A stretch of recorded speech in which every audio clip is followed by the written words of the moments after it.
এইভাবে কিছু ইবাদত আছে যেগুলো বান্দার করার সামর্থ্য থাকে না, অর্থনৈতিক সলভেন্সি, সচ্ছলতা না থাকার কারণে। কিন্তু আল্লাহ তাআলার অফার আছে যে বান্দা তোমার সামর্থ্য নাই, কিন্তু আমি তোমার জন্য অফার দিয়ে রাখলাম, তুমি যদি এই কাজটা করো, এমন ভাবে করো, তাহলে আমি তোমাকে সচ্ছল ব্যক্তি, ধনী ব্যক্তি যে ইবাদতটা করবে বা করে সেই স্বভাব আমি তোমাকে দিয়ে দিই। সুবহানাল্লাহ। আবার বান্দাকে অফার দিয়ে রাখছে, বান্দা তুমি যদি আমার বিধান ঠিকমতো পালন করো, তোমার জীবনে কখনো কখনো এই সময় আসবে, অথবা জীবনের শেষ সময়ে তোমার এই সময় আসবে যখন তুমি মসজিদে জামাতে যে নামাজ আদায় করতে পারবা। তীব্র অসুস্থতা, মসজিদে যাওয়ার মতো আর শরীরে শক্তি নাই, অথবা এমন বার্ধক্য, বয়স হয়ে গিয়েছে, একদম বুড়ো হয়ে গেছে, বৃদ্ধ হয়ে গেছে, আর মসজিদে যাওয়ার মতো সামর্থ্য নাই। কিন্তু আল্লাহ তাআলার অফার আছে, বান্দা তোমার জন্য আমার অফার আছে।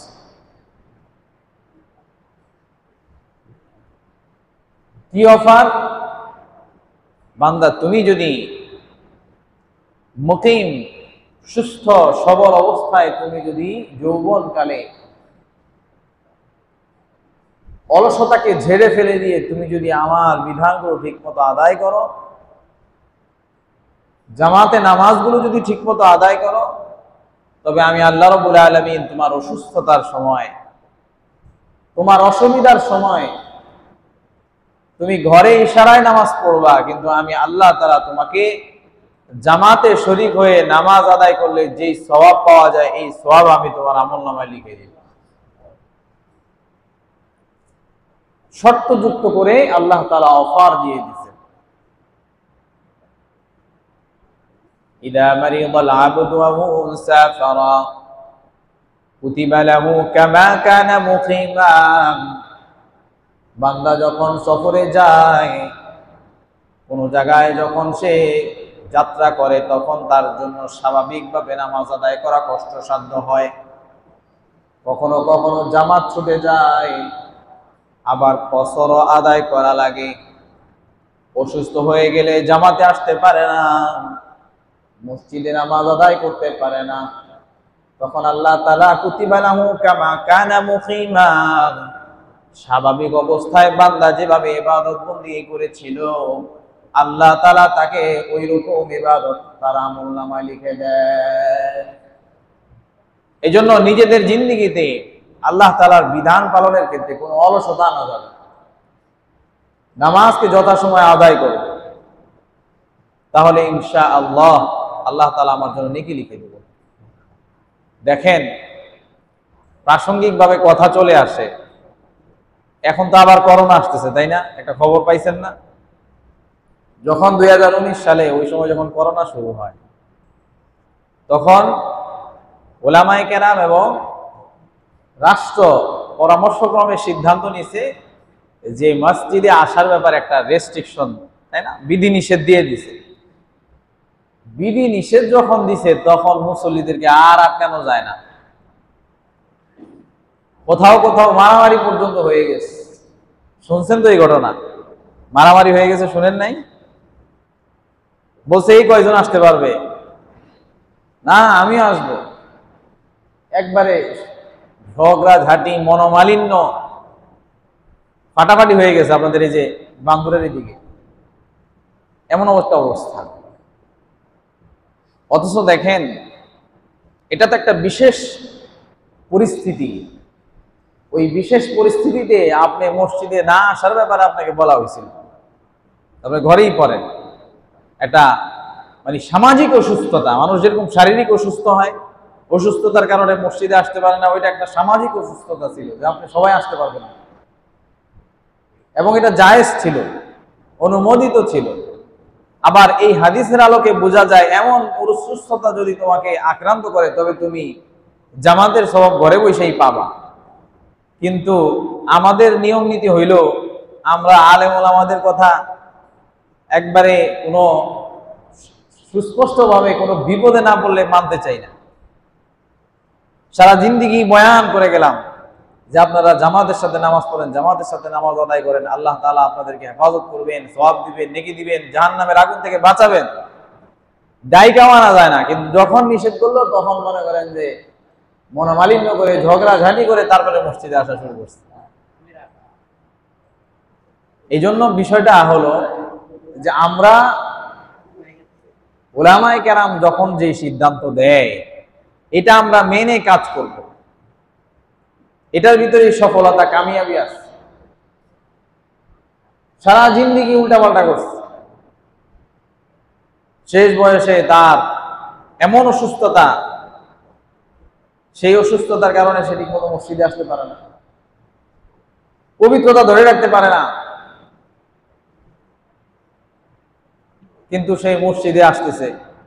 কিছু কিছু জায়গায় এমন হয় মসজিদে এসে মসজিদের পরিবেশ নষ্ট করে ফেলায়, যাদের পেশাবের উপরে নিয়ন্ত্রণ নাই। আরে ভাই, আপনার জন্য তো মসজিদ না, আপনি বাসায় পড়বেন। জোয়ানকালে তো আপনাদেরকে বহুত ওয়াজ করা হয়েছে, বহুত বলা হয়েছে, তখন তো আপনি মানলেন না। আমাদেরকে বুঝতে হবে যে কখন আমরা কি করব, মাসলাহাত কি, দিন শরীয়তের এখন আমার জন্য বিধান কি, এটা আমাকে বুঝতে হবে। ইসলাম কত সুন্দর দেখেন, আপনি আসতে পারেন নাই, আল্লাহ তাআলা আপনার জন্য সেই বরাদ্দ লিখে দিচ্ছে।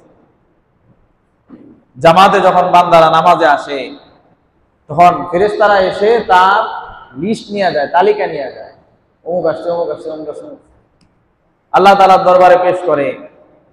আরে আমার দেখি ওই বান্দারে দেখা যাইতেছে না, আগের তালিকাগুলোতে তার নামটা আছে, প্রতিদিন আসতো 5 বার, এখন তো তালিকায় নাম নাই। আল্লাহ তাআলা সব জাননেওয়ালা, কিন্তু তারপরে কি ফেরেশতাদের সাথে আলোচনা করেন, জিজ্ঞেস করেন যে কি ব্যাপার, বান্দা আসে না কেন? আগে তো দেখতাম প্রতিনিয়ত রেগুলার হাজিরা খাতায় তার হাজিরা আছে, 5 ওয়াক্ত নামাজ জামাতের সাথে পড়ে, তোমরা হাজিরা নিয়ে আসতা, এখন দেখি নাই, কারণ কি? আল্লাহ তাআলা কি জানেন না? আল্লাহ তাআলা জানেন, কিন্তু জিজ্ঞেস করেন যে আমার বান্দা কি হয়েছে? বলে বান্দা তো অসুস্থ, মসজিদে আসতে পারে না, অসুস্থতায় আক্রান্ত হয়ে গেছে। তখন আল্লাহ তাআলা বলেন যে ওই তালিকার মধ্যে আমার বান্দার হাজিরাটা দিয়া দাও। সুবহানাল্লাহ, জামাতে নামাজ আদায়কারীদের তালিকা আমার বান্দার হাজিরাটা দিয়া দাও। এটা স্পেশাল বিবেচনা, স্পেশাল কনসিডারেশন। যদি ওই রকম মানুষ হয় তখন মানুষ তাকে মূল্যায়ন করে, আমানতদার মানুষকে মানুষ মূল্যায়ন করে, কদর করে। আল্লাহ তাআলাও এই ধরনের মানুষকে মূল্যায়ন করেন, কদর করেন। তো যাই হোক, এখন বোঝা গেল যে প্রত্যেকটা আমল আল্লাহ তাআলা যাদের সামর্থ্য নাই তাদের জন্য বিশেষ অফারে রাখছেন।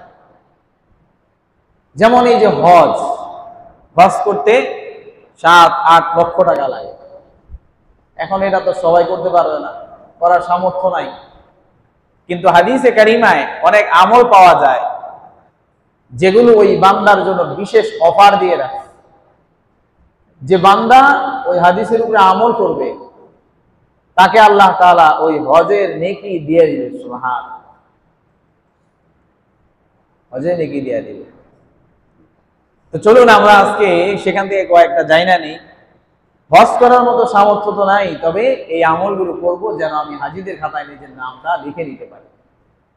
1 নম্বর হলো, সেটা হলো আন-নিয়াতুল খালিসিয়্যাহ। 1 নম্বর হলো যে আমি একেবারে খালেস ভাবে আন্তরিক দৃঢ় নিয়ত করব যে আমি, আল্লাহ আমাকে বাঁচায় রাখলে আমি একদিন না একদিন হজ করবই করব, হজ করবই করব, আল্লাহর ঘর জিয়ারত করবই করব, নবীজির রওজা মুবারক জিয়ারত করবই করব, এরকম দৃঢ় মনোবলের সাথে নিয়ত করা। আর একটা নিয়ত সে মজবুত ভাবে করছে, এটা কখন বোঝা যাবে? সে যখন ওই ব্যাপারে প্রস্তুতি নিবে।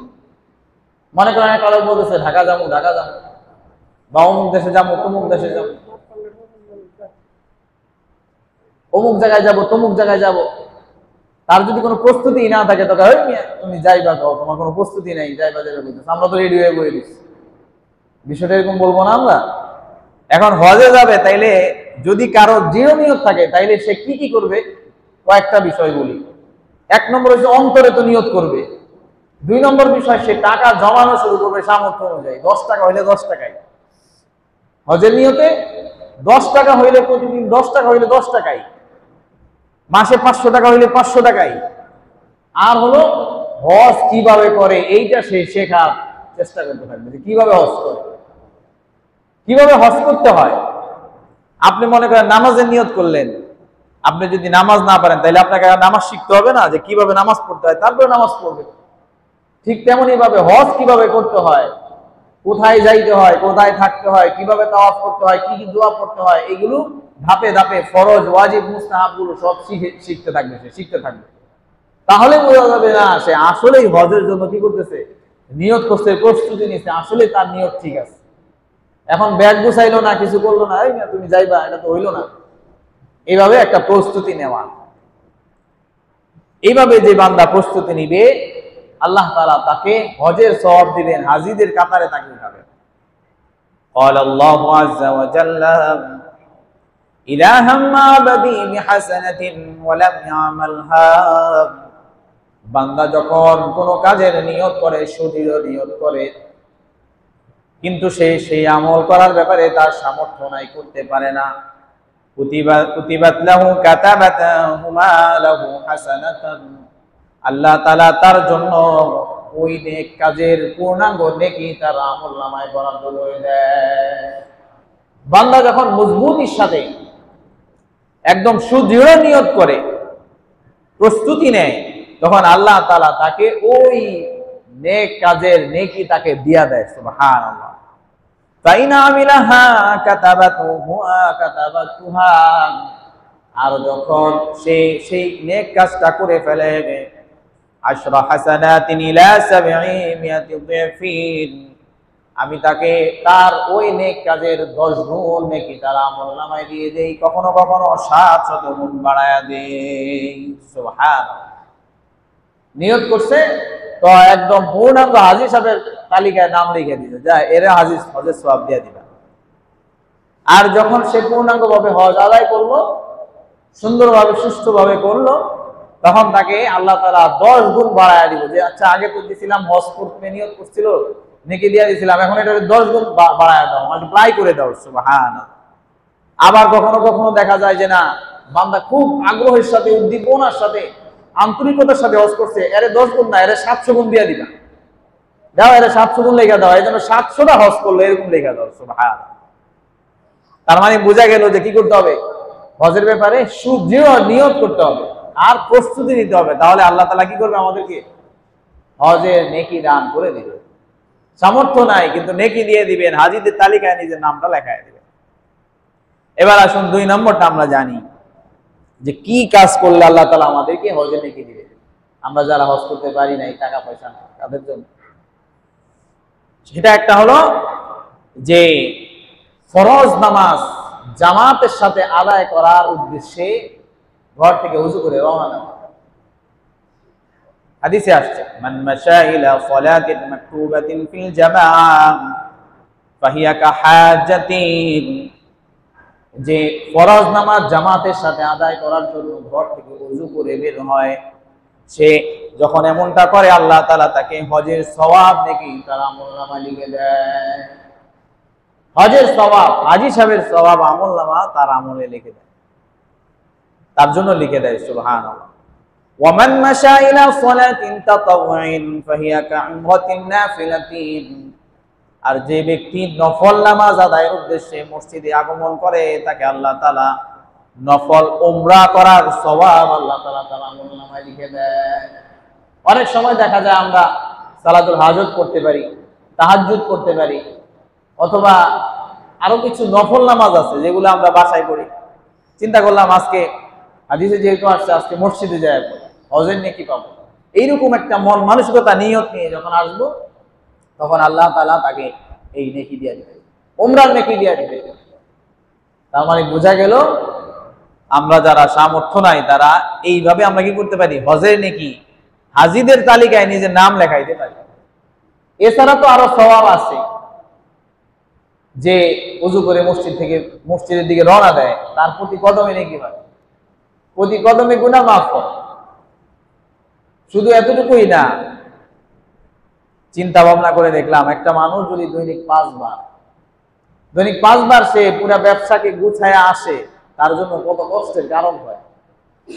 আরেকজনের এই কষ্ট নাই, খালি সোজা আসে আর নামাজ পড়ে। তাহলে যে কষ্ট করলো অবশ্যই আল্লাহ তাআলা তাকে বেশি নেকি দিবেন। কারণ হাদিসে কারিমায় আসছে তুসুহা সুমনুহা সুদুসুহা সুবুহা রুবুহা, এভাবে বর্ণনা যে নামাজি কোন নামাজি 10 ভাগের 1 ভাগ নেকি পায়, কোন নামাজি 9 ভাগের 1 ভাগ, কোন নামাজি 8 ভাগের 1 ভাগ, এভাবে ভাগ হইতে থাকে। তার নামাজের কোয়ালিটি অনুযায়ী, তার কষ্ট অনুযায়ী, তার সামর্থ্য অনুযায়ী, তার মনোযোগিতা খুশু অনুযায়ী, নামাজের কোয়ালিটি অনুযায়ী তার জন্য এইভাবে বরাদ্দ। তাহলে যেই বান্দা কষ্ট করে আসলো, বেশি কদম হাঁটলো, তাকে বেশি দেওয়া হবে।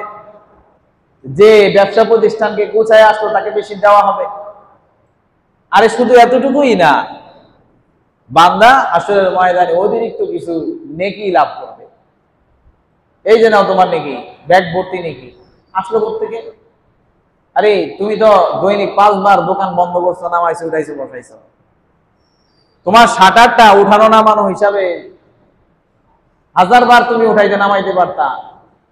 তোমার শাটার ক্ষয় হয়েছে, ওই শাটারে যে ক্ষয় হওয়ার যে নেকি, অতিরিক্ত তোমার কস্টিং এখানে গেছে, তোমার ব্যয় হয়েছে, এইটা তোমার দিয়ে দিলা। তালাটা বারবার লাগাইতে তালাটা দুর্বল হয়ে গেছে, তোমার নামাজ তোমাকে বারবার নিয়ে গেছে। এরকম না করলে হয়তো বা ওই তালাটা ডিউরেবিলিটি লংজিভিটি বেশি হইতো, আমি তোমাকে ওই নেকি দিয়ে দিলাম। সুবহানাল্লাহ। আল্লাহ তাআলা বান্দাকে কোনোভাবেই ঠকাবে না। এই জন্য 2 নম্বরে যেটা শিখলাম সেটা হলো ফরজ নামাজ জামাতের সাথে আদায় করার জন্য আমরা যখন ওযু করে ঘর থেকে আসবো, আল্লাহ তাআলা আমাদেরকে হাজিরের সওয়াব দান করে দিবেন। সুবহানাল্লাহ। তারপরে যে আমলটি করলে হজের সওয়াব পাওয়া যায় সেটা হলো নামাজের পরে তাসবিহ তাহলিল করা। নবী করিম সাল্লাল্লাহু আলাইহি ওয়াসাল্লাম এর কাছে সাহাবীরা বলছেন, ইয়া রাসূলুল্লাহ, গরীব সাহাবী, টাকা পয়সা নাই, অসহায় সাহাবী, দরিদ্র সাহাবী যারা ছিলেন, তারা আয়েশা জিজ্ঞেস করতেছেন, জাল ফুকারাউ ইলান নবী ফাকালু, অসহায় অভাব অনটন যাদের রয়েছে, গরীব সাহাবীরা নবীজির কাছে এসে জিজ্ঞেস করলেন, ইয়া রাসূলুল্লাহ, যাহাবা আহলুদ দুসুরি মিনাল আমওয়ালি বিদ-দারাজাতিল উলা ওয়ান নাঈমিল মুকিম, যাদেরকে আল্লাহ তাআলা অর্থনৈতিকভাবে সচ্ছলতা দান করেছেন, তারা তো আমাদের থেকে অনেক নেকির দিক দিয়ে এগিয়ে গিয়েছে। নেকিতে তারা, নেকি কামানের পথে তারা আগায় গেছে, আমলের পথে আগায় গেছে, জান্নাতের বহুত নিয়ামত তারা বুকিং দিয়ে ফেলছে। আমরা কি করব? ইউসাল্লুনা কামা নুসাল্লি, আমরা যেভাবে নামাজ আদায় করি তারাও তো সেভাবেই নামাজ আদায় করে। ওয়া ইয়াসুমুনা কামা নাসুম, আমরা যেভাবে রোজা রাখি তারাও সেভাবে রোজা রাখে। ওয়া লাহুম ফাদলুম মিন আমওয়ালিহিম, তবে তারা আরো বেশি কিছু করে, তা হলো তারা হজ করে, তারা উমরা করে, তারা জিহাদের পথেও টাকা পয়সা খরচ করে, তারা আল্লাহর রাস্তায় অন্যান্য এতিম মিসকিনদের পিছনে খরচ করে। কিন্তু আমরা তো পারি না,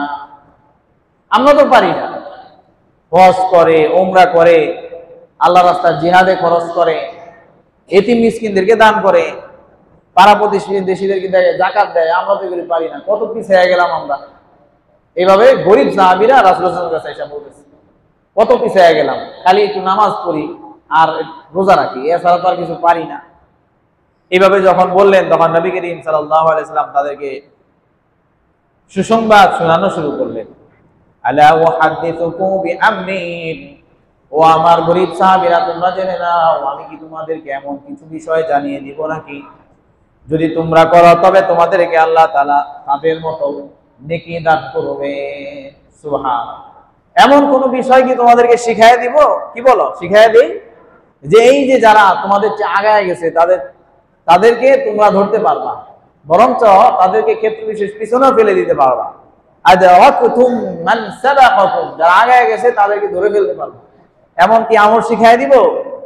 তো নবীজি শিখাই দিতেছেন, যখন তোমরা নামাজ আদায় করবে, নামাজ সালাম ফিরানোর পরে তুসাব্বিহুন, তোমরা তখন সুবহানাল্লাহ 33 বার পড়বে, ওয়া তাহমাদুন, আলহামদুলিল্লাহ 33 বার পড়বে, ওয়া তুকাব্বিরুন, তোমরা তাকবীর আল্লাহু আকবার 33 বার পড়বে, কুল্লু সালাতিন সালাতাতিন ওয়া সালাসিন, এভাবে প্রত্যেক নামাজের সালাম ফিরানোর পর 33 বার করে পড়লে আল্লাহ তাআলা তোমাদেরকে ওই হাজী গাজীদের মতো আগায় দিবেন।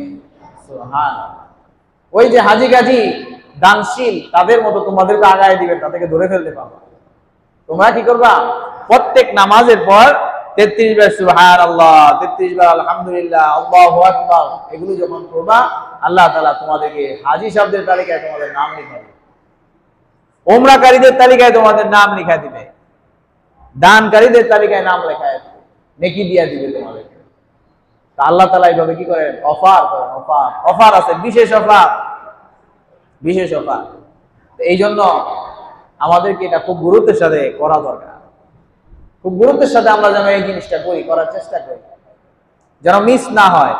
এত সহজেই যদি হজের নেকি পাওয়া যায়, 7-8 লক্ষ টাকা খরচ করে যেটা পাবে সেটা যদি পাই, এটা এত সুন্দর অফার দেওয়ার পরেও মিস করলে এটা হতভাগা যে সেই মিস করতে পারে, পোড়া কপাল যার সেই মিস করতে পারে। এটা আমরা খেয়াল রাখবো ইনশাআল্লাহ। তাহলে এবার আসুন যে আর কি আমল করলে পাওয়া যায় হজের নেকি। আমরা যেই নামাজকে ইশরাকের নামাজ বলেছি, ইশরাক, শুরুক শব্দের অর্থ হচ্ছে সূর্য উদিত হওয়া, অর্থাৎ সূর্য উদিত হওয়ার পরে যখন জায়েজ ওয়াক্ত শুরু হয় তখন দিনের এই শুরু লগ্নে যে নামাজ পড়া, এটাকে ইশরাকের নামাজ।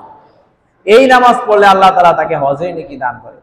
হাদিসে কারিমায় আনাস ইবনে মালিক রাদিয়াল্লাহু তাআলা আনহু থেকে বর্ণিত, তিনি বলেন রাসূলুল্লাহ সাল্লাল্লাহু আলাইহি ওয়াসাল্লাম ইরশাদ করেন, মান সাল্লাল গাদাতা ফি জামাআতিন, যে জামাতের সাথে ফজরের নামাজ আদায় করলো, তুম্মা ক্বাদা ইয়াযকুরুল্লাহ, অতঃপর সে বসে বসে আল্লাহ তাআলার জিকির করতে থাকলো, হাত্তা তাতলু আশ-শামসু, ততক্ষণ পর্যন্ত, যতক্ষণ না পর্যন্ত সূর্য উদিত হয়ে তারপরে জায়েজ ওয়াক্ত শুরু হয়। তুম্মা সাল্লা রাকাতাইন, অতঃপর সে 2 রাকাত ইশরাকের নামাজ আদায় করলো, কানাত লাহু কাআজরি হাজ্জাতিন ওয়া উমরাতিন তাম্মাতিন তাম্মাতিন তাম্মা, আল্লাহ তাআলা তার জন্য একটি হজ এবং একটি উমরা পূর্ণাঙ্গ নেকি তার আমলনামায় লিখে দেয়। সুবহানাল্লাহ, সুবহানাল্লাহ বলেন না। এই যে সুবহানাল্লাহ বলাটা, এটা তো অনেক নেকির কাজ। বলার চেষ্টা করা যে আল্লাহ কত অফার আল্লাহ তাআলা দিয়েছেন। তাম্মা তাম্মা, হাদিসে বর্ণনায় কোন বর্ণনায় আসছে আল্লাহ হাবিব সাল্লাল্লাহু আলাইহি সাল্লাম এই বর্ণনা করে বলছে তাম্মা তাম্মা। আরবে যারা ছিল তারা অনেকটা বুঝবে যে পূর্ণাঙ্গ, পূর্ণাঙ্গ, কমপ্লিট, কমপ্লিট নেকি দান করবে, কমপ্লিট 3 বার বলছে। তাহলে অনেক মনে মনে হুজুর আমি তো ফজরের নামাজই পড়ি না, এটা কম করতে ইস্তেগফার করে নিজেকে সংশোধন করা দরকার। যে ফজরের নামাজ আদায় করবে না, অন্ধকারের নামাজ যে আদায় করবে না, তার জন্য অন্ধকার দূর করা হবে না। দুনিয়াতে তার, সে হয়তো চোখে দেখবে কিন্তু দুনিয়াটা তার কাছে একটা অন্ধকারের জগৎ হয়ে যাবে, আখিরাত অন্ধকারের জগৎ হয়ে যাবে, জান্নাতের পথ সে দেখতে পাবে না। আর যে অন্ধকারের নামাজ আদায় করবে, দুনিয়াতে আল্লাহ তাআলা তার অন্তরচক্ষুকে খুলে দিবেন, ওখানে অন্ধকার থাকবে না, আখিরাতে তার জন্য জান্নাতের রাস্তা আলোকিত বানায় দিবে। এই জন্য ফজরের নামাজ অনেক গুরুত্বপূর্ণ আমল, এটা দিয়ে আল্লাহ তাআলার সন্তুষ্টি অর্জন করা যায়। ফজর এবং আসর এই নামাজগুলো মুনাফিকদের জন্য কষ্টের। এখন আমার বোঝা উচিত যে আমার ভিতরে মুনাফিকে আছে কিনা, আমার জন্য কষ্টের কারণ হয় কিনা। যদি হয় তাহলে এটাকে সংশোধন করতে হবে, নফসের সাথে মুজাহাদা করতে হবে, জিহাদ করতে হবে, করে তারপরে নিজের এটা সংশোধন করতে হবে। না, যে কোনো মূল্যে আমি আমার এই বদ অভ্যাসকে পরিত্যাগ করব। যখন এমনটা করা হবে তখন আল্লাহ তাআলা তাকে হাজী সাহেবদের তালিকায় নাম লেখায় দেবে। অন্য হাদিসে আসছে, যখন বান্দা ফজরের সময় আরামের বিছানা ত্যাগ করে উঠে, আরামের বিবির সঙ্গ ত্যাগ করে উঠে, তখন আল্লাহ তাআলা হাসে, আল্লাহ তাআলা হেসে দেন। এক জায়গায় যখন আপনি যান, তখন আপনার একজন মহব্বতের মানুষ যদি সেখানে আসে, আপনি তার দিকে তাকে একটা মুচকি হাসি দেন, মানে সে আমার বিশেষ ঘনিষ্ঠ লোক, তার সাথে আমার পূর্বের ঘনিষ্ঠ সম্পর্ক আছে, স্পেশাল কিছু আছে। আবার অপরিচিত হইলে মুখটা স্বাভাবিক থাকে, ঠিক না? স্বাভাবিক থাকে, দেখলেই বোঝা যায় এই লোকের সাথে এই লোকের পরিচয় আছে। আবার দেখলেই বোঝা যায় যে না, এই লোক এই লোকের চিনে না, কারণ তার চেহারা স্রোত স্বাভাবিক। আল্লাহ তাআলা হেসে দেন, তাহলে চিন্তা করেন আল্লাহ তাআলার সাথে তার ঘনিষ্ঠতাকে এরকম হেসে দেয়, কত ঘনিষ্ঠতা, কিরকম দৃঢ় সম্পর্ক। আরো অনেক লম্বা বর্ণনা, আমরা সেদিকে না যাই। হেসে দেন, ফেরেশতাদেরকে জিজ্ঞেস করেন বান্দা কি চায়, বলে জান্নাত চায়, এই জন্য উঠে আসছে, যা দিয়া দিলাম। অনেক লম্বা বর্ণনা, এই জন্য আমরা এটা করার চেষ্টা করবো ইনশাআল্লাহ। একে তো আসার সময় এক হজের নেকি পেয়ে গেলাম, ওযু করে ঘর থেকে বের হয়ে আসলাম, আমরা তো জানছি যে জামাতে নামাজ আদায় করার উদ্দেশ্যে আসলে হজের নেকি পাওয়া যায়। আবার বসে থাকলাম, জিকির আজগার করলাম, ইশরাক করলাম, আবার হজের নেকি পেয়ে গেলাম। সুবহানাল্লাহ, হজের নেকি চলতে থাকবে। তারপরে আসুন জেনে নেই যে কোন আমল করলে আবার আর কোন আমল করলে আমরা হজের নেকি পাইতে পারি। অর্থনৈতিক সামর্থ্য তো নাই, কিন্তু বিশেষ অফারে পেতে পারি। সেটা হলো যে ইলম অর্জন অথবা ইলম চর্চার যে মজলিস হয়, মাধ্যম হয়, এরকম মানুষের যে সমাগম, মসজিদে হোক, বিশেষ করে হাদিসে মসজিদের কথা আসছে, ওই মসজিদ বা বিভিন্ন জায়গায় এই আয়োজন হয়, এই আয়োজনে যাওয়া। হাদিসে কারিমায় নবী করিম সাল্লাল্লাহু আলাইহি সাল্লাম বলেন, মান গাদা ইলাল মাসজিদি, যে মসজিদের দিকে আগমন করে, লা ইউরিদু ইল্লা আন ইয়াতাআল্লামা খায়রান আও ইয়ালামাহু, তার একমাত্র উদ্দেশ্য হলো সেখানে যে সে দ্বীনের ইলম অর্জন করবে, সেখান থেকে কিছু শিখবে অথবা অপরকে কিছু শেখাবে। কানা লাহু কাজরি হাজ্জিন তাম্মান হিজ্জাতুহু, তার জন্য আল্লাহ তাআলা এমন হজের নেকি লিখে দেয় যেন সে নিজে হজ সম্পন্ন করলো, সে যেন নিজেই হজ করে আসলো, এমন নেকি তার আমলনামা লিখে দেয়। অনেক সময় দেখবেন বিভিন্ন মসজিদে বয়ান হয়, মুজাকারা হয়, দ্বীনের জ্ঞান কেন্দ্রিক যে চর্চার যতগুলো উপায় আছে, মাধ্যম আছে, এই ধরনের কিছু হইলে সেগুলোতে আসা, সেগুলোতে জোড়া বসা, আল্লাহ তাআলা তাকে কি করে, হজের নেকি লিখে দেয়। সুবহানাল্লাহ। তো এবার আসুন জেনে আর কি আমলে পাওয়া যেতে পারে হজের নেকি, আর কোন আমলে পাওয়া যাইতে পারে। সেটা হলো রমজান মাসের শেষ দশকে ইতিকাফ করলে হজের নেকি পাওয়া যায়। সুবহানাল্লাহ।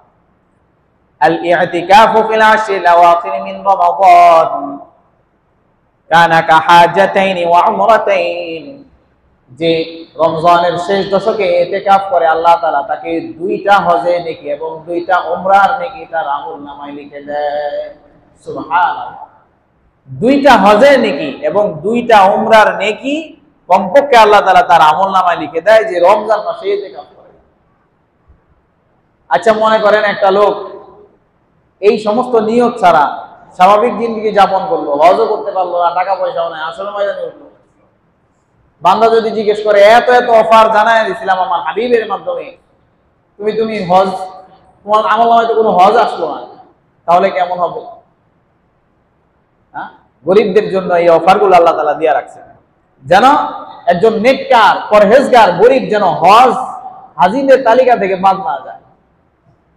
হাজিদের তালিকা, সিরিয়াল ধরো, হাজি সাহেবরা একদিকে যাও, ইয়া হাজি বলেন আরবে, ডাক দেওয়া হবে, আসলে ময়দানে যাও, জান্নাতে যাইতে থাকো, এই সিরিয়াল, এই যে তোমাদের সিরিয়াল, তোমাদের গিয়ে। এখন গরিব হজ করতে পারে নাই, কিন্তু পরহেজগার ছিল, আমলদার ছিল, এই তুমি যাও না, তোমারটাও তো আছে তালিকায়, এই যে এই যে এই যে আছে, এই যে যাও, তুমিও যাও। কেমন আনন্দ লাগবে, কেমন খুশি লাগবে। এই জন্য কি করা যাবে না, এই সুযোগগুলো মিস করা যাবে না। এই যে যেগুলো বর্ণনা করা হলো এগুলো মিস করা যাবে। আর কি সে পাওয়া যায় হজে নাকি? হজের ব্যাপারে যে কোনো উপায়ে হাজি সাহেবকে সহযোগিতা করলে হজে নাকি পাওয়া যায়। একজন লোক হজে যাবে, তার কিছু টাকা তার শর্টেজ হয়ে গেছে, কিছু একটা জায়গায় জটিলতা তৈরি হয়ে গেছে, কোন একটা ঝামেলা হয়ে গেছে, আপনার আমার সহযোগিতার মাধ্যমে সেটা যদি সহজ হয়ে যায়, তাহলে আমি আপনি সহযোগিতা করার কারণে হজে নাকি পাবো। সময় কম, এই জন্য আর হাদিসটা বললাম না, শুধু এতটুকু জানাই দিলাম। এই জন্য হাজি সাহেব যারা আছে এরা যখন হজে যায় তাদের পরিবার পরিজনের খোঁজ খবর নেওয়া, সম্ভব হলে তাদের পরিবার পরিজনের মাঝে কিছু বাজার সদাই করে দেওয়া, দিলেও আমি কি করলাম, একটু সহযোগিতা করলাম। হজ তো সাধারণত পরিবারের যে কর্তা ব্যক্তি সেই করে, তারাই করে, তো একটু সহযোগিতা করলে একটু আগায় গেল, তাহলে কি হইলো, আমার নেকি হয়ে গেল। কোন একটা জিনিস তাকে কিনে দিলাম, তাকে হজের ইহরাম কিনে দিলাম, কাপড় কিনে দিলাম, বা যে কোনো উপায়ে হোক তাকে সহযোগিতা করলে হজের নেকি পাওয়া যায়। আরো এরকম অনেক আছে। সর্বশেষ যেই কাজটি করলে, যে আমলটি করলে হজের নেকি পাওয়া যায়, সেটা হলো বিরুল ওয়ালিদাইন, পিতা মাতার প্রতি সদাচরণ করলে, পিতা মাতার খেদমত করলে হজের নেকি পাওয়া যায়। এটা আমাদের জন্য কত সহজ। এই জন্য আমরা কি করব, এই যে যেগুলো বলা হলো, যে মসজিদে জামাতে শরীক হবার জন্য ওযু করে রওনা দিলে হজের নেকি পাওয়া যায়। তারপরে নামাজের পরে সুবহানাল্লাহ আলহামদুলিল্লাহ ওয়ালা ইলাহা ইল্লাল্লাহ আল্লাহু আকবার এগুলো 33 বার করলে হজের নেকি পাওয়া যায়। ইশরাকের যে নামাজ, ফজরের নামাজ শেষ হওয়ার পরে, সূর্য উদয়ের পরে জায়েজ ওয়াক্ত যখন শুরু হয়, তখন যে 2 রাকাত নামাজ পড়া হয়, 2 রাকাত কেউ পড়েন, সেখানে হজের নেকি পাওয়া যায়। এবং ইলম চর্চা হয় যেখানে, সেখানে বসলে, সেখান থেকে ইলম অর্জন করলে অথবা বিতরণ করলে, নিজে যা পারি তা শিখাবো অথবা শিখবো, এরকম করলে হজের নেকি পাওয়া যায়। রমজানের শেষ দশকে ইতিকাফ করলে হজের নেকি পাওয়া যায়। হজের ব্যাপারে হাজী সাহেবকে সহযোগিতা করলে কোনোভাবে হজের নেকি পাওয়া যায়। আর সর্বশেষ হলো পিতা মাতার খেদমত করলে হজের নেকি পাওয়া যায়। এগুলো যদি আমরা করতে পারি, হয়তোবা আমাদের অর্থনৈতিক সামর্থ্য নাই, করতে পারলে আল্লাহ তাআলা আমাদের নামটা হাজীদের তালিকায় লিখে দিবেন ইনশাআল্লাহ। আল্লাহ তাআলা আমাদেরকে এই বিষয়গুলো বুঝার, আমল করার তৌফিক